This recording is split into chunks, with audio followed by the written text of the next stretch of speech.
Welcome to first episode of Wire a Table Talk, Unscripted Conversation. હું છું Yogesh Thakkar from અર્થ ઇન્ફ્રાસ્પેસ.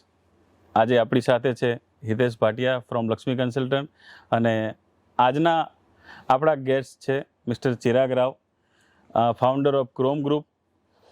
આમ તો ચિરાગભાઈને ઇન્ટ્રોડક્શનની જરૂર નથી, પણ થોડું એમના વિશે હું તમને જણાવું. ચિરાગભાઈના પાસ કમ્પ્લીટેડ પ્રોજેક્ટ્સની અંદર એન્ટિલિયા, અમલગા અને એટલાન્ટા સિંધુ ભવન પર, અને એમના બે ઓનગોઈંગ પ્રોજેક્ટ્સ અત્યારે ચાલી રહ્યા છે. એક છે પીડીપીયુ રોડ ઉપર અને એક છે ફોર ફ્રન્ટ કરીને સિલજ. અને આજે આપણે છીએ એમના વીકેન્ડ વિલા પ્રોજેક્ટ પર ઇન ગ્રેટર થોડ. સો ચિરાગભાઈ, આપનું હાર્દિક સ્વાગત છે. Thank you Yogeshbhai, thank you so much કે તમારા ફર્સ્ટ જે આ વાયર એનું ટેબલ ટોક છે એમાં તમે મને ઓનર કર્યો, અને will start with this first your conversation on table talk with YRA. Yes ચિરાગભાઈ, આજે જે આપણે વીકેન્ડ વિલાના પ્રોજેક્ટ પર બેઠા છીએ ક્રોમના, એનું ઇન્સ્પિરેશન ક્યાંથી આવ્યું સર આપને? So after Covid everyone was conscious about their lifestyle, અને કોવિડ પછી આપણે જોઈએ તો બધાની લાઈફસ્ટાઈલ પણ અપગ્રેડ થવા માંડી. પહેલાં મકાન અને ઓફિસ આ બે પૂરતું જ કે કોમર્શિયલ સ્પેસ પૂરતું લોકોનો પોર્ટફોલિયો રિયલ એસ્ટેટમાં સીમિત હતો. હું વીકેન્ડના પ્રોજેક્ટ વિશે એવું કહીશ કે 2026 સુધીમાં જો તમારે અમદાવાદના એક સારા ક્રાઉડ, એટલે બીજી સાદી લેંગ્વેજમાં કહું કે પૈસાદાર વ્યક્તિની વ્યાખ્યામાં આવું છે તો તમારી પાસે એક ફાર્મ હાઉસ હોવું જરૂરી છે, તો જ તમે એ લીગમાં અત્યારે કહેવાઓ. એટલે હવે એક આ નેસેસિટી થઈ ગયું કે મકાન, ઓફિસ અને તમારું પોતાનું એક વીકેન્ડ. Yes, exactly. એટલે અત્યાર સુધી એવું કહેવાતું હતું કે તમારું ઘરનું ઘર હોવું જોઈએ અને ઘરની દુકાન હોવી જોઈએ. એમાં એક તમે આજે ત્રીજું એડ કર્યું કે અમારું ઘરનું ફાર્મ હાઉસ હોવું જોઈએ. Absolutely right. ચિરાગભાઈના આ ક્રોમ પ્રોજેક્ટ વિશે સહેજ થોડી વધારે વાત કરીએ તો આ ક્રોમ પ્રોજેક્ટ 77 વીકેન્ડ વિલાનો લિમિટેડ પ્રોજેક્ટ છે અને one of the best completed project છે. એનું ક્લબ અહીંયા જ્યાં બેઠા છીએ એ બેરલ કરીને જગ્યા છે. આ ડિસ્કોથેક છે આ બેરલ, અને આ રીતની ડિલિવરી બહુ જ ઓછા પ્રોજેક્ટની છે કે જે આટલું વેલ એક્ઝિક્યુટેડ હોય. Thank you. યસ હિતેશભાઈ. ચિરાગભાઈ, તમે જ્યારે કોઈ બી લેન્ડ સિલેક્ટ કરો છો તો એમાં શું ક્રાઇટેરિયા તમે ધ્યાન આપો છો? લેન્ડ સિલેક્શનમાં જેની પ્રાયોરિટી છે લોકેશન અને એની કનેક્ટિવિટી. સો અમે કોઈ બી જ્યારે લેન્ડ પાર્સલ જોઈએ તો એ કેટલો કનેક્ટેડ છે, મેક્સિમમ એની સ્ટ્રેટ ડ્રાઈવ મળવી જોઈએ. There should be no right, no left, એક સ્ટ્રેટ ડ્રાઈવ જે મળતી હોય જેના કારણે તમને ડિસ્ટન્સ થોડુંક નજીક લાગે. સો અને આજુબાજુ જે એનું ક્લસ્ટર છે એ બહુ સારું ડેવલપ હોવું જરૂરી છે. એટલે અમે જે આ પ્રોજેક્ટની જગ્યા સિલેક્ટ કરી છે it is near by all develop ક્લસ્ટરની અંદર અમે આ જગ્યા સિલેક્શન કરી છે. તો એનું કનેક્ટિવિટી અને ક્લસ્ટર, આ બે પોઈન્ટ સૌથી મહત્વના અમે હંમેશા લેન્ડમાં જોતા હોઈએ છીએ. ઓકે, ડિસ્ટન્સની વાત કરીએ સાહેબ, તો આપણા સિલજ સર્કલથી કેટલી મિનિટ્સની અંદર આપણા આ પ્રોજેક્ટ પર પહોંચી જઈએ આપણે? ધીસ ઇઝ 34 કિલોમીટર્સ, એટલે લગભગ તમે 30 થી 35 મિનિટમાં ઓકે અહીંયા પહોંચી શકો. ઓકે. યસ ચિરાગભાઈ, કોઈ પણ સક્સેસફુલ પ્લોટિંગ સ્કીમ ક્યારે કહેવાય? એના કી ફેક્ટર્સ અકોર્ડિંગ ટુ યુ કયા કહેવાય? યોગેશભાઈ, જ્યારે કોઈ બી પ્લોટિંગ સ્કીમ તમારે કરવી હોય તો, કે કોઈ બી સ્કીમ અમારા પોઈન્ટ ઓફ વ્યૂથી, જે અમે લોકો ક્રોમની જે અમારી યુએસપી છે એનું પ્લાનિંગ સૌથી મેઇન, અમે જેટલા બી પ્રોજેક્ટ અત્યાર સુધી કર્યા છે વી always do something out of the box અને ઓફ બીટ કરીએ. જેમ અમે એન્ટિલિયા પહેલાં કર્યું તો વર્ટિકલ ગાર્ડનનો કોન્સેપ્ટ અમે ફર્સ્ટ ટાઈમ લાયા. કમર્શિયલની અંદર લિફ્ટનો રેશિયો જે ગણવો જોઈએ એ કોન્સેપ્ટ અમે ફર્સ્ટ ટાઈમ લોન્ચ કર્યો. બધી જ ઓફિસ રોડ ફેસિંગ હોવી જોઈએ. અમે કોબામાં જે 3 BHK કરીએ છીએ તો દરેક ડ્રોઈંગ રૂમમાં 22 ફૂટની હાઇટ આપી છે. શિલજમાં જે ધ ફોરફ્રન્ટ કરીએ છીએ એમાં દરેક ફ્લેટમાં પ્રાઇવેટ સ્વિમિંગ પુલ આપ્યો છે. તો કોઈ બી પ્લોટિંગ કે કોઈ બી પ્રોજેક્ટ માટે 3 વસ્તુ એની સૌથી ઇમ્પોર્ટન્ટ જે હોય છે, એક એનું લોકેશન, પ્લાનિંગ અને ઇન્વેન્ટરી. એટલે આ ત્રણેય મુદ્દા પર નક્કી કરી અને પ્લોટિંગની ડિઝાઇન અમે લોકોએ નક્કી કરી. હવે પ્લોટિંગમાં વાત કરીએ ત્યારે કોઈ બી પ્લોટનો ફ્રન્ટેજ છે એ તમે 100થી વધારે બી પ્લોટો વેચ્યા હશે પણ તમને બહુ ઓછા કસ્ટમર એના ફ્રન્ટેજ વિશે, દુકાનના ફ્રન્ટેજ વિશે પૂછતા હોય છે પણ કોઈ પ્લોટના ફ્રન્ટેજ વિશે નથી પૂછતું. તો જ્યારે પ્લોટનો ફ્રન્ટેજ છે, તમે 1200 વાળો પ્લોટ લો છો અને એનો ફ્રન્ટેજ 60-70 ફૂટથી વધારે હોવો જ જોઈએ, તો જ એમાં તમે વિલા બનાવો અને તમને જે મોકળાશની ફીલ હોવી જોઈએ ત્યારે જ મળે. અમારી યુએસપી એ છે કે 1695 વારના પ્લોટમાં 170 ફૂટનો ફ્રન્ટેજ, અરે વાહ. જે થોડ એરિયાના લગભગ કોઈ પ્રોજેક્ટમાં તમને નહીં મળે આટલો મોટો ફ્રન્ટેજ. હમ. તો દરેક પ્લોટના ફ્રન્ટેજ પર એટલું ધ્યાન આપ્યું છે. એના રોડની વિડ્થ 12 મીટર 15 મીટર આ બધી વિડ્થની અમે સાઇઝ આપી છે. એનું એટ્રેક્શન, કોમન એમ્યુનિટીઝ બહુ જ સારી રીતે વેલ ડિઝાઇન ક્લબ, અમે જે અમારી ક્લબ એસ્કેપ છે જેમાં અત્યારે આપણે બેઠા છીએ, Yes, એ અમે exactly. વેલ ડિઝાઇન કરી છે. તો એમ્યુનિટીઝ અને એની કનેક્ટિવિટી એ દરેક વસ્તુ હંમેશા સારી રીતે પ્લોટિંગમાં હોવી જરૂરી છે. જરૂરી છે. એટલે એવું કહેવાય કે ભાઈ વીકેન્ડ વિલામાં આવો તો હળવાશ તો મળશે જ એમ, પણ તમારા એની અંદર મોકળાશ પણ એટલી છે એમ. Thank you. એક્ઝેક્ટલી. હા. હોલના ફ્યુચર માટે તમારે શું કહેવું છે?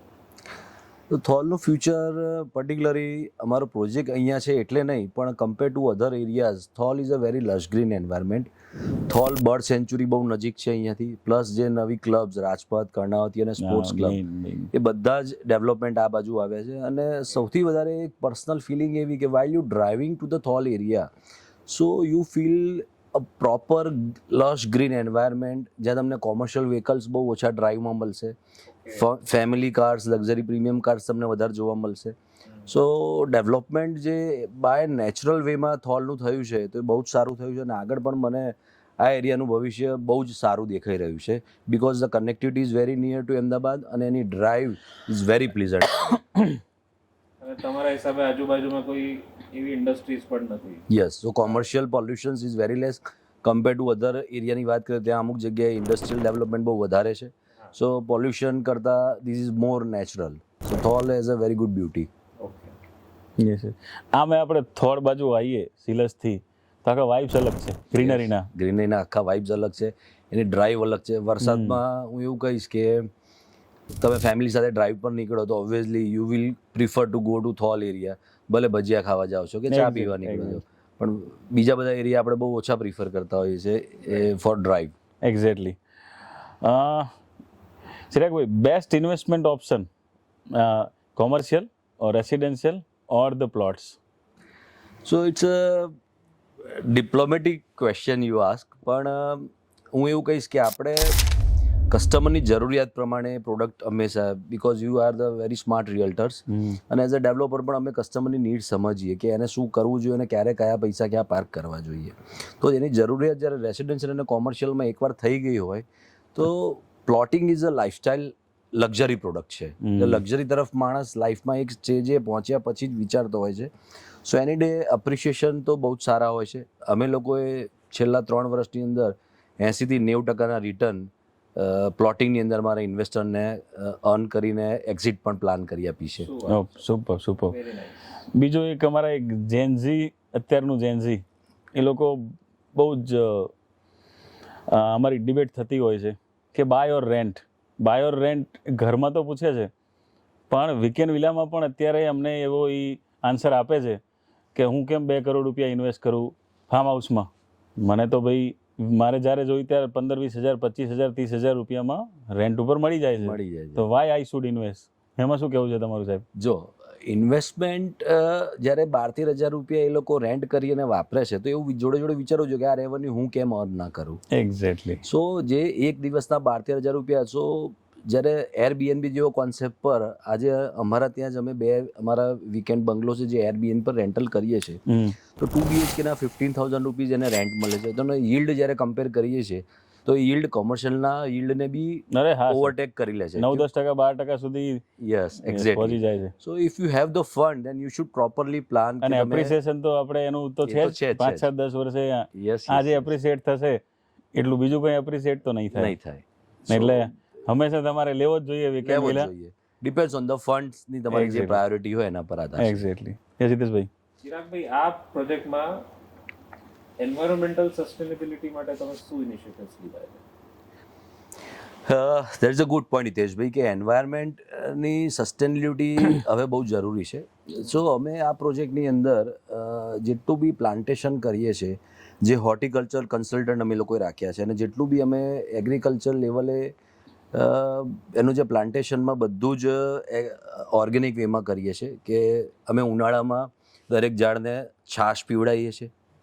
અરે વાહ. એટલે દર વીકલી લગભગ અમે લોકો 200 લીટર જેટલી છાશ દરેક ઓહો. ઝાડને કરીએ છીએ. ગૌમૂત્ર અને એ બધી જ ઓર્ગેનિક દવાઓનો ઉપયોગ કરી અને એના સ્પ્રેઝ યુઝ કરીએ છીએ. સૌથી મેઇન પોઈન્ટ અમે લોકો યુઝ કર્યો છે એક વોટર રેન હાર્વેસ્ટિંગનો અને એસટીપી લોકો કોમર્શિયલમાં તો કરતા જ હોય છે, પણ વીકેન્ડની અંદર very rare developer using STP. Exactly. સાંભળ્યું નથી હા, અને એસટીપી બી અમે એની અંદર જે એક ઓર્ગેનિક એસટીપી વાળી કંપની છે એની જોડે ટાઈઅપ કરી અને ઓર્ગેનિક વેમાં એસટીપી કરીએ છીએ કે જે એસટીપીમાંથી એનો જે આઉટકમ નીકળે છે એ પણ અમે એક વર્મી કમ્પોસ્ટ ખાતર તરીકે એનો ઉપયોગ પ્લાન્ટેશનમાં કરી શકીએ છીએ. Okay, very nice. Super good initiative. અને હવે પૂછું સાહેબ તમને કે વાય ક્રોમમાં મારે ઇન્વેસ્ટમેન્ટ કે ક્રોમમાં મારે વિલા પ્લોટ કે ક્રોમમાં મારે મીન્સ અપાર્ટમેન્ટ કેમ લેવું જોઈએ? Why Chrome? So the meaning of Chrome itself answer યોગેશભાઈ કે વાય ક્રોમ. તો હું તમને ક્રોમનો મિનિંગ થોડો એલોબરેટ કરીને કહું છું કે ક્રોમનો મિનિંગ એવો થાય છે કે chrome mean is extreme of Fortune, okay, health and Okay. Spirituality. ઓહો, એટલે સુપર. દરેક વ્યક્તિને આ ત્રણ વસ્તુ એક્સ્ટ્રીમમાં જોઈએ છે: ફોર્ચ્યુન, હેલ્થ અને spirituality. So we have develop a land parcel કે જેમાં તમને એક બહુ જ સારું Fortune. So the club escape is a model of the Fortune. Spirituality અને હેલ્થની વાત કરીએ તો we have your private forest, જે બ્રુક અમે ડિઝાઇન કર્યું છે એ એની અંદર છે. અને ક્રોમ એક એવો પ્રોજેક્ટ છે કે જે એની સાઇઝ કમ્પેર ટુ બીજા બધા પ્રોજેક્ટ્સ એટલી મોટી નથી, પણ જે એની યુએસપી છે કે એક નેધરલેન્ડ કન્સેપ્ટ અમે કર્યો છે કે you have a private boating concept. દરેક વિલાને પ્રાઇવેટ 4-seater બોટ આપી છે, તમારો એક પ્રાઇવેટ બોટિંગનો એરિયા આપ્યો છે. So that was we inspire from the Netherland and we take the proud કે વી આર ધ ફર્સ્ટ કે અમે જે આ બોટિંગનો કોન્સેપ્ટ લોન્ચ કર્યો પ્રાઇવેટ બોટનો, first time. That was we are the first. એ પછી બીજા 1-2 પ્રોજેક્ટ લોન્ચ થયા એવા કોન્સેપ્ટ પર, પણ અમે એ પ્રાઉડ લઈએ છીએ કે that was we are the pioneer કે અમે આ વસ્તુ પહેલા વિચારી હતી.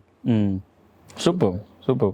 અને આ પ્રાઇવેટ બોટ કોન્સેપ્ટની અંદર હંમેશા એક પ્રશ્ન મારા મગજમાં આવે છે સાહેબ કે આ પાણીનું લેવલ આટલું ને આટલું જળવાશે ફ્યુચરમાં પણ?